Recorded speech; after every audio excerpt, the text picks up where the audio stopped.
Hi everyone, Quiveen here from the comfort of my kitchen.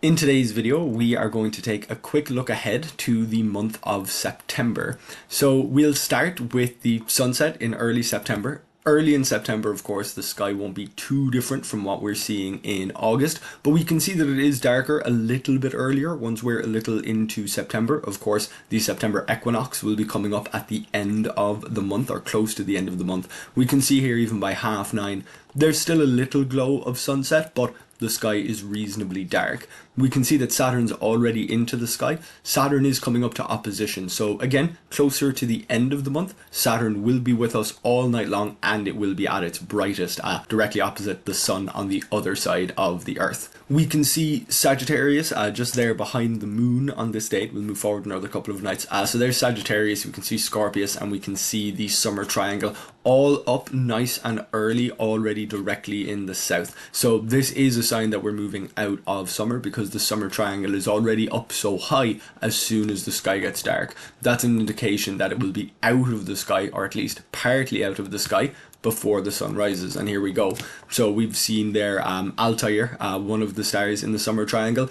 It's really just behind the trees and buildings here, but it will be going under the horizon around here, which is certainly before the sun rises in the east. But we are close to sunrise. We can see Orion is already up along with Sirius. We can see the Pleiades and Jupiter and Venus. All of these things are now up in darkness. This is just 5:15 and it's still dark because we are, as I mentioned, getting closer to the equinox. We'll keep pushing forward, the sun will start to rise, and there's Mercury. So Mercury is leaving the morning sky as we get a little bit later into September. So here we are on the 9th. I'll go back to the 7th. Mercury will already be out of the sky in the morning on the 7th, at least for those of us here in Ireland. You can see Mercury for a little bit longer if you are in a different location on Earth. We'll see that Venus and Jupiter, they're also continuing to get further apart. So Venus is still with us, but it will be leaving the morning sky in the near future. So we're moving back in time on the 7th from morning, from sunrise back towards sunset. So we can see the planets there disappearing. Jupiter there only coming up, as we can see, at about 2 o'clock in the morning. So it's still very much a morning time planet. Most of the planets will only be visible for us in the morning for this month. Saturn is there all night, pretty much all night already, but it will actually reach opposition closer to the end of the month around the equinox as well. So we're just coming back to sunset here on the 7th. We're back to the 6th, in order to catch the lunar eclipse. So here we are, sunset on the 7th. We'll take a quick closer look at the moon just as it's rising, and we can see from here in Ireland a reasonable portion of it is eclipsed. You can take a look back at a previous video where I talked about the eclipses in September. We have that partial lunar eclipse, but we will also have a partial solar eclipse visible down south. So we're after moving forward now. We're closer to the middle of the month. The moon is past full, so it won't be up early in the evening.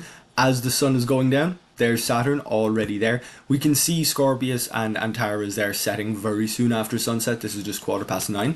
And again, it's already dark. There's not as much glow of sunset, even though we're looking at the sky about 15 minutes earlier than we were at the beginning of the month, at the beginning of the video. So again, things are going to get darker earlier. We're coming up to the equinox, so very soon, at the end of September, the nights will be getting longer than the days again.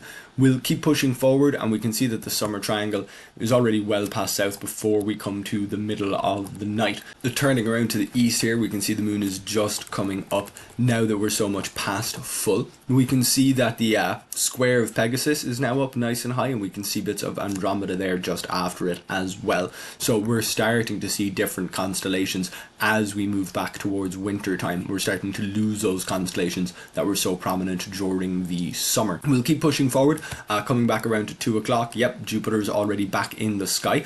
We're through to the 15th, but we'll move back a couple of days due to an occultation of the Pleiades that's coming up on the 12th. So we're here early in the morning of the 12th, so that's probably not going to do it. We'll take a closer look at the Pleiades, and we'll see that the moon here is pretty far away. If we move forward, we'll see that they get closer, but we end up moving into daytime. So what we need to do, I believe, is move through to the 13th and come backwards in time. There we go. So this is something that we will also just about catch as the sun is setting. And with the extinction of the atmospheres here, because these things are so low down in the sky, they're going to be a little bit harder to see, certainly from the city. And of course, the light of the moon is going to make the Pleiades a little bit trickier to see as well. But we can certainly see there the moon is moving in front of the Pleiades. It's passing in front of the Seven Sisters pretty much completely. Now, unfortunately, it looks a little bit better there. Unfortunately, we're not getting a fantastic view. Taking away the atmosphere to get a slightly better view here, we'll focus in on the moon just to make sure that we don't lose things in the sky. So we can see this occultation.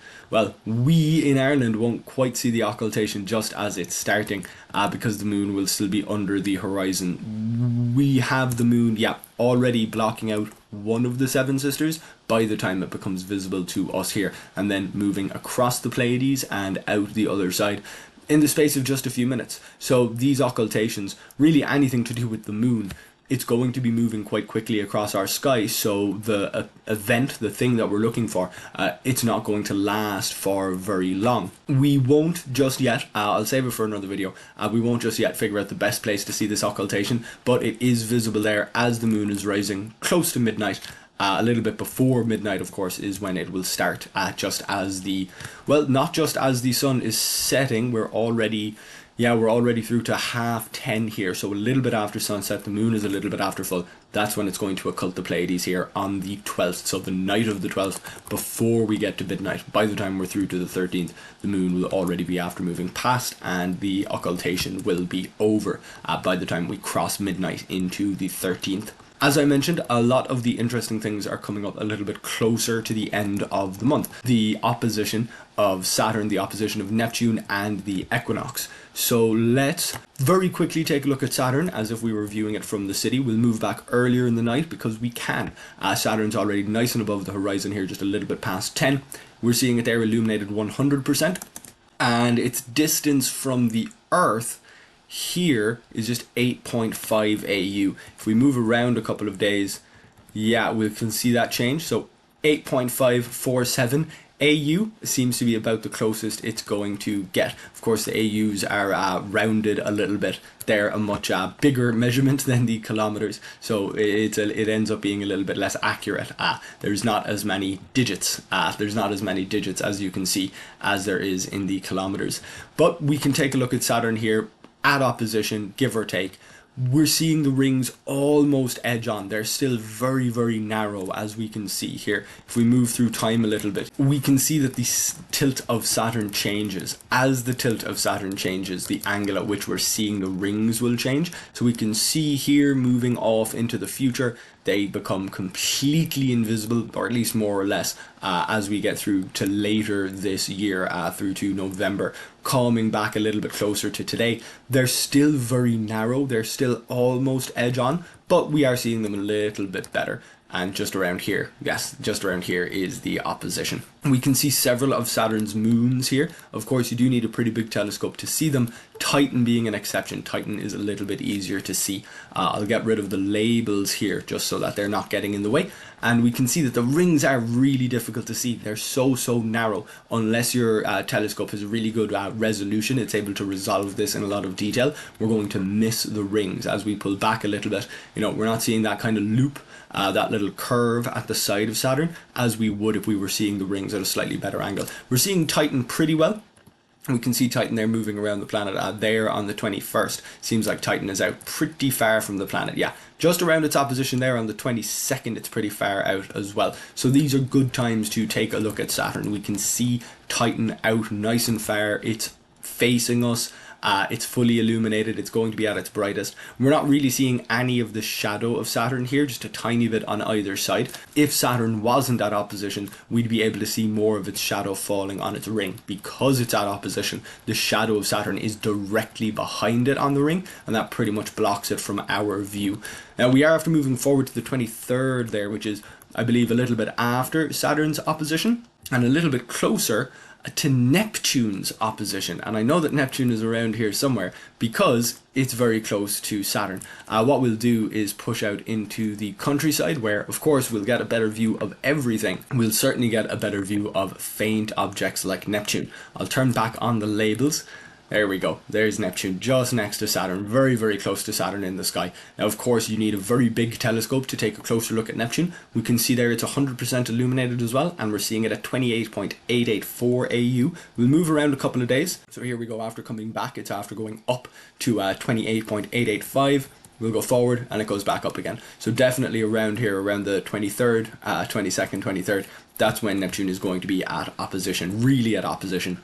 Of course, with these distant planets, roughly at opposition is often good enough. They're going to appear fully illuminated. They're going to be pretty much at the closest they're going to get. They're so far away that the closest they're going to get isn't going to be particularly close anyway. We can see a selection of Neptune's moons there and its largest moon, Triton. So Triton, similar to Titan, it is very reflective. It's very reflective for a different reason, but we can see it there moving around Neptune. It stays pretty visible. It is very bright. Of course, you're still going to need a much larger telescope to see it, but it's easier to see Triton around Neptune than it is to see Neptune's other moons, and it's similar for Saturn just down here. They're very close together in the sky. They're still quite close together in the sky as we move forward to the dates of their opposition. So if you find Saturn, Neptune is going to be very, very close, and it does have that slightly bluish color. Of course, even this view is quite a close-up view. You know, we're already starting to see some of Saturn's moons there, so even that might be a little bit difficult to achieve. And of course, that brings us, coming back to, I believe, the 22nd, that brings us all the way forward to the equinox as well. Coming a little bit back towards sunset, now that we're closer to the end of the month, we're seeing Scorpius set by the time the sky is dark. The Milky Way is out, but because the Milky Way is passing through the summer triangle, we can see that we've lost a lot of the Milky Way by the time we're through to about 2 o'clock in the morning. We're really only seeing the outer edge of the Milky Way once the sun starts to rise. So we're not seeing as much of the Milky Way in September as we did in previous months. We're still able to see quite a few planets, but Mercury is after leaving the morning sky. It will be back in the evening sky pretty soon, of course. Mercury orbits the sun quite quickly, so it won't be too long before we see it again. That pretty much brings us through to the end of September, so I hope that you get to see a few of these things as they come up. If you enjoyed this video, then please do like it, and if you like this kind of content, please subscribe to this YouTube channel. You can also read some of this information on my website, queebeanscontent.ie. Thank you very much for watching, and hopefully I'll see you back here next time.